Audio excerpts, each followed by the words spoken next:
Banakacherla project దండగా అన్నారు BJP senior నేత మర్రి శశిధర్ రెడ్డి. ఏపీ ప్రభుత్వం అభ్యంతరాలను తోసిపుచ్చి చట్టపరమైన పరిపాలన అడ్డంకులను అధిగమించి ప్రాజెక్టు కట్టినా ఫలితమేమీ ఉండదన్నారు. ప్రాజెక్టు కోసం అయ్యే ఖర్చు ఎక్కువ, లాభం తక్కువ అన్నారు.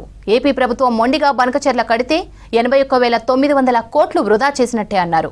చివరకు బనకచెర్ల తెల్ల ఏనుగులా మారుతుందన్నారు. బనకచెర్ల కట్టడం కంటే FWC విధానాన్ని పాటించడం మేలని సూచించారు. ఇదే విషయంపై సీఎం చంద్రబాబు అపాయింట్మెంట్ కోరారని, బాబుని కలిసి బనకచెర్ల పరిణామాలను వివరిస్తానని చెప్పారు మర్రి శశిధర్ రెడ్డి. చంద్రబాబు నాయుడు గారికి లేఖ వ్రాయడం జరిగింది. అంటే బనకచెర్ల ప్రాజెక్టుకు సంబంధించి రాయలసీమలో ఉన్నటువంటి 90 లక్షల ఎకరాల సాగుబడికి వీలుపడేటువంటి భూమి, దాంట్లో కేవలం 8 లక్షల ఎకరాలకు ఈరోజు నీటి వనరుల ఇరిగేషన్ అవకాశం ఉంది.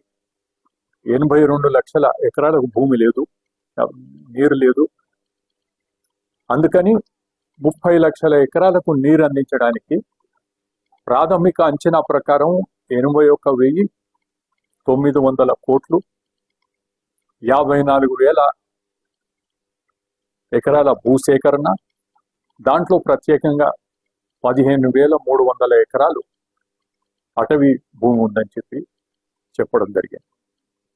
ఒకవైపు తెలంగాణ ప్రభుత్వం దీనిపైన తీవ్రమైనటువంటి అభ్యంతరాలు తెలపడం జరుగుతుంది. అంతేకాకుండా ఆంధ్ర ప్రాంతానికి సంబంధించినటువంటి పర్యావరణవేత్తలు, మేధావులు కొంతమంది బహిరంగ ప్రకటనలు కూడా చేశారు.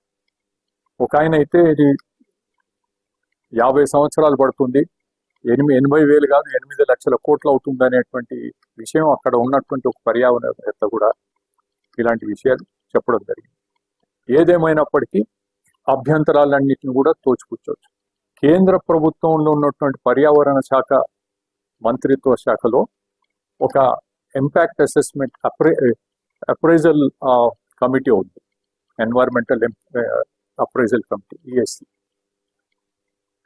వారు పరిశీలించిన తర్వాత అనేక కారణాల వల్ల ఈ ప్రపోజల్ని రాష్ట్ర ప్రభుత్వానికి తిరిగి